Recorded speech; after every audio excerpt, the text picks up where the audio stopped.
Covid অতিমারির ভয়াবহ সময়ে মানুষের মুখে অন্ন তুলে দেওয়ার জন্য শুরু হয়েছিল যাদবপুর শ্রমজীবী ক্যান্টিন। তারপর শত বাধা আসলেও এই ক্যান্টিনের গতিপথ কখনো রুদ্ধ হয়নি। সামান্য টাকায় শ্রমজীবী মানুষের পেটের জ্বালা জুড়িয়েছে বামপন্থীদের এই উদ্যোগ। কিন্তু সম্প্রতি পশ্চিম এশিয়ায় যুদ্ধ পরিস্থিতি, গ্যাসের আকাল, দেদার কালোবাজারির কারণেই আশঙ্কা তৈরি হয়েছিল কিভাবে চলবে শ্রমজীবী ক্যান্টিন। কিন্তু যেখানে বড় বড় রেস্তোরাঁ, হোটেল, আউটলেট বন্ধ করতে বাধ্য হচ্ছে, সেখানে সব আশঙ্কাকে দূরে সরিয়ে মানুষের সাহায্যে চলছে মানুষের ক্যান্টিন। কোভিডের সময় অসহায় ছিল মানুষ। আজকে প্রায় কোভিড তারপরে আরও 5 বছর পর আজকে আরেকটা সংকটের মুহূর্ত, চারিদিকে গ্যাসের সংকট। অনেক বড় বড় রেস্তোরাঁ বন্ধ করে রাখতে বাধ্য হচ্ছে। আপনারা কীভাবে শ্রমজীবী ক্যান্টিন এখনো চালিয়ে যাচ্ছেন? আসলে আমাদের কোভিডের সময় আমরা যে যাদবপুর শ্রমজীবী ক্যান্টিন খোলা হয়েছিল, সেটা খোলা হয়েছিল মানুষের সাহায্য নিয়ে। হাজার হাজার মানুষ সেদিন আমাদের পাশে দাঁড়িয়েছিলেন। বাইরে থেকে আসা পরিযায়ী শ্রমিক বা এখানকার সাধারণ মানুষজন যারা সেদিন রান্না করতে পারছিলেন না, কোয়ারেন্টাইনে আটকে পড়েছিলেন বাড়িতে, আমরা তাদের জন্য এই রান্নাঘরটা শুরু করেছিলাম, আপনারা জানেন। আর তারপরের থেকে একদিনও বন্ধ হয়নি আমাদের শ্রমজীবী ক্যান্টিন, একমাত্র দোলের দিন আর যেদিন হলো সর্বভারতীয় ধর্মঘট থাকে, যেদিন শ্রমজীবী মানুষ এই অঞ্চলে আসে না, সেই দিন আমাদের শ্রমজীবী ক্যান্টিন বন্ধ থাকে। সে ধরুন 6 বছরে হয়তো সব মিলিয়ে 10 থেকে 12 দিন বন্ধ হয়েছে। বাদবাকি এই যে শ্রমজীবী ক্যান্টিন চলছে, আমাদের এখানে কিন্তু কোনো সরকারি সাহায্য বা কর্পোরেটের সাহায্য আমরা নেই না, সম্পূর্ণ সাধারণ মানুষের সাহায্য নিই। মানুষজন এখানে আসেন, তারা 25 টাকা করে প্যাকেটটা কিনে নিয়ে যান, আর প্রতিদিন প্রায় 5,000 টাকা করে ভর্তুকি লাগে। এই যে বিপুল পরিমাণ অর্থ আমাদের সংগ্রহ করতে হয়, সেটা সাধারণ মানুষই আমাদের দেন। ঠিক একইভাবে আজকের দিনে দাঁড়িয়েও দেখবেন চারিদিকে যেমন গ্যাস সিলিন্ডারে হাহাকার। আমরাও ভেবেছিলাম, আমাদের হাতে যেমন পরশুদিন আমরা ভেবেছিলাম আমাদের হাতে মাত্র একদিনে গ্যাস সিলিন্ডার ছিল।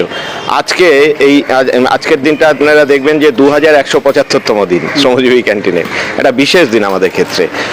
কিন্তু এই আজকের দিনে আমরা ক্যান্টিন খুলতে পারবো কিনা সেদিন ভাবতে পারছিলাম না। কিন্তু যেই মুহূর্তে আমরা সোশ্যাল মিডিয়ায় দিলাম যে আমাদের ক্যান্টিন বন্ধ হয়ে যেতে বসেছে, আমরা গ্যাস সিলিন্ডার পাচ্ছি না, আমাদের বিভিন্ন স্বেচ্ছাসেবকের বাড়ির থেকে যে গ্যাস সিলিন্ডারগুলি আসে তাদের বাড়িতেও গ্যাস সিলিন্ডার শেষ হয়ে গিয়েছে, বাজারে গ্যাস সিলিন্ডার ব্ল্যাক হচ্ছে, আপনারা জানেন একটা কৃত্রিম সংকট তৈরি করা হচ্ছে। 2400-2500, কালকে একজন তো এসে 3000 টাকা চেয়ে বসলো। এত টাকা দিয়ে গ্যাস সিলিন্ডার কিনবার সামর্থ্য আমাদের নেই। তখন কিন্তু আবার এগিয়ে আসলেন সেই সাধারণ মানুষজন। আমাদের শ্রমজীবী ক্যান্টিন, আমরা এখন সত্যি আনন্দিত, যেটা একটা বিশাল বড় পরিবারে আমরা পরিণত হয়েছি।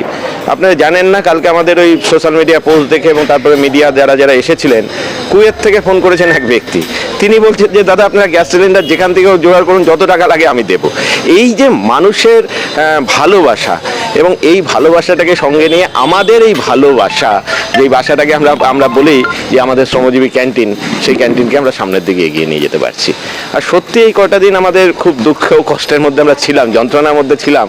আপনারা দেখবেন যে শ্রমজীবী ক্যান্টিনে যারা খাবার নিতে আসেন, এই অঞ্চলের একদম শ্রমজীবী মানুষ, এই অঞ্চলের বয়স্ক নাগরিক যারা বাড়িতে হয়তো রান্না করতে পারেন না, তারা গত 6 বছর ধরে আমাদের এই ক্যান্টিনের উপর নির্ভরশীল। এখন গ্যাসের যোগান নেই, গ্যাস সিলিন্ডারের যোগান নেই, আশেপাশে সমস্ত প্রাইস হোটেলগুলি প্রায় বন্ধ, খাবারের দোকানগুলি বন্ধ। আমাদের ক্যান্টিন যদি আমাদের বন্ধ করে দিতে হয়, এই মানুষজন কোনো জায়গাতে খাবার পাবেন না। আমরা তাই ঠিক করেছিলাম, পরশুদিনও আমরা বলেছিলাম যে আপনারা যদি আমাদের পাশে থাকেন, আমরা ক্যান্টিন খোলা রাখবো। এবং দেখুন আজকে ক্যান্টিন আমাদের খোলা আছে। এই যে গ্যাসের সংকট যখন পশ্চিম এশিয়া যুদ্ধ পরিস্থিতির কারণে তৈরি হয়, আমাদের কেন্দ্রীয় সরকারের তরফ থেকে বলা হচ্ছিল যে প্রথমে শুনলাম, আমরা জানতে পারলাম যে 1 মাসের মতো গ্যাস বন্ধ করে তাতে কোনো সমস্যা নেই, কিন্তু 2-3 দিনের মধ্যেই রাতারাতি গ্যাসের দাম বাড়িয়ে দেওয়া হলো। আপনার কি মনে হয় সুযোগের সদ্ব্যবহার এটা কোনো হবে?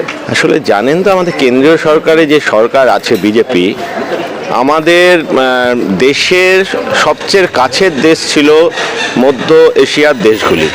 সেই স্বাধীনতা পরবর্তী সময় থেকে, জোট নিরপেক্ষ আন্দোলনের সময় থেকে মধ্য পূর্বের দেশগুলি, মধ্য এশিয়ার দেশগুলি, তারা আমাদের ভারতবর্ষের একদম কাছের বন্ধু ছিলেন। আমেরিকার কাছে দাসখত দিতে গিয়ে, ইসরায়েলকে কাছে টানতে গিয়ে মোদি এদের সবাইকে বিরোধী বানিয়ে দিয়েছে, শত্রু বানিয়ে দিয়েছে। এবং যে কারণেই দেখবেন আজকে এই যুদ্ধের আঁচ এসে ভারতবর্ষে লাগছে। আমেরিকার কাছে দাসখত লিখিয়ে দিয়েছে বলেই রাশিয়ার থেকে তেল নেওয়া যাবে না, রাশিয়ার থেকে তেল নিতে গেলেও নাকি আমেরিকার আবেদনপত্র আমেরিকা সই করবে, তারপরে আমেরিকা যদি আমাদেরকে অনুমতি দেয় তারপরে আমরা গিয়ে রাশিয়ার কাছ থেকে তেল নিতে পারবো। এই তো হলো আজকে দেশের অবস্থা। আর দেশের সরকার যদি এইরকমভাবে চলে তাহলে এই সুবিধাবাদীরা, সুবিধাভোগীরা তার সুযোগ গ্রহণ করছে।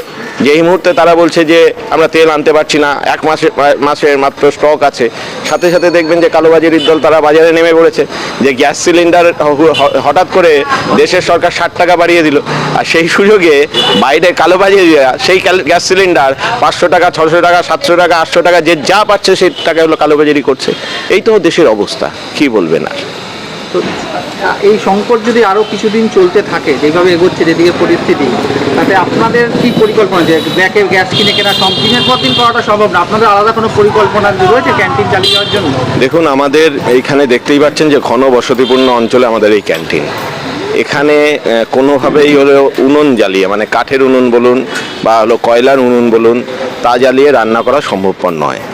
তাছাড়া প্রথম দিন থেকে আমাদের এখানে কয়েকশো মানুষ এই ক্যান্টিনে খাবার নেন। এই মুহূর্তে আমাদের প্রতিদিন 200 থেকে 250 প্যাকেট খাবার তৈরি করতে হয়।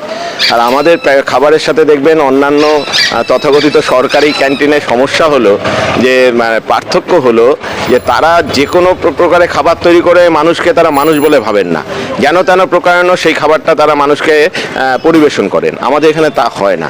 আমাদের এখানে সুস্থ একটা সুন্দর পরিবেশের ভঙ্গি আমরা বজায় রাখি এই কারণেই, যাতে মানুষ তৃপ্তি সহকারে এই খাবারটা খেতে পারেন। এবং সে কারণেই এখানে ওই গ্যাসের উনুন, কয়লার উনুন জ্বালিয়ে এখানে ওই এতজন মানুষের রান্না করাটা সম্ভবপর নয়।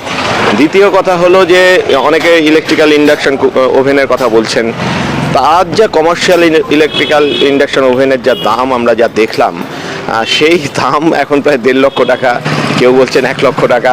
এবং তার সাথে সাথে আমাদের এই বাড়ির সমস্ত ওয়্যারিং চেঞ্জ করতে হবে। ওই ওভেন যদি আমরা এখানে বসাতে চাই, একটাতে হবে না, অন্ততপক্ষে 2টো আমাদের প্রয়োজন। সুতরাং আমাদের কাছে এই মুহূর্তে গ্যাসের অল্টারনেটিভ নেই। মানে আমাদের যদি সত্যিকারে জিজ্ঞেস করেন, গ্যাসের অল্টারনেটিভ নেই আমাদের। সে কারণেই মানুষজনের কাছে অনুরোধ, যার বাড়িতে যদি এই মুহূর্তে দেখবেন আমাদের 2জন ভদ্রলোক এসে গ্যাস সিলিন্ডার দিয়ে গেলেন নিজের বাড়ির থেকে। আমরা এইভাবেই চাইছি যে অন্ততপক্ষে প্রতিদিন আমাদের প্রায় 1.5 খানা করে গ্যাস সিলিন্ডারের প্রয়োজন হয়, ডোমেস্টিক সিলিন্ডার যদি আমরা ইউজ করি সেক্ষেত্রে। তা সেক্ষেত্রে যার বাড়িতে যদি কোনো গ্যাস সিলিন্ডার থাকে তারা দিন। অনেক ডিস্ট্রিবিউটার তারা আমাদের বলেছেন সিলিন্ডার দেবেন। দেখা যাক, আমরা আশাবাদী যে অন্তত শ্রমজীবী ক্যান্টিনকে আমাদের এত সংকটের মধ্যে, আমাদের দেখবেন যে হাজারো আর্থিক সংকট, বিভিন্ন জায়গা থেকে আক্রমণের মুখে দাঁড়িয়েও 6 বছর আমরা এই শ্রমজীবী ক্যান্টিন বন্ধ করিনি। এবং আমরা আশা রাখি যে আগামী দিনে আমাদের শ্রমজীবী ক্যান্টিন এই গ্যাস সংকটের জন্য, কৃত্রিম গ্যাস সংকটের জন্য শ্রমজীবী ক্যান্টিন আমাদের বন্ধ করতে হবে না। মানুষ টাকা পাঠাচ্ছেন, মানুষ আমাদের পাশে দাঁড়াচ্ছেন, মানুষ গ্যাস সিলিন্ডার পাঠাচ্ছেন। আশা করি আমরা শ্রমজীবী ক্যান্টিন চালু রাখতে পারবো। এভাবেই প্রতিনিয়ত সাধারণ মানুষের মুখে ভাত তুলে দিচ্ছে শ্রমজীবী ক্যান্টিন। যে কোনো বাধাকে হারানোর জন্য তৈরি। কোনো থেমে যাওয়া বা ফুল স্টপ নেই তাদের ডিকশনারিতে। তাদের একটাই মন্ত্র, চলছে, চলবে। Bureau report, revolution Bengal.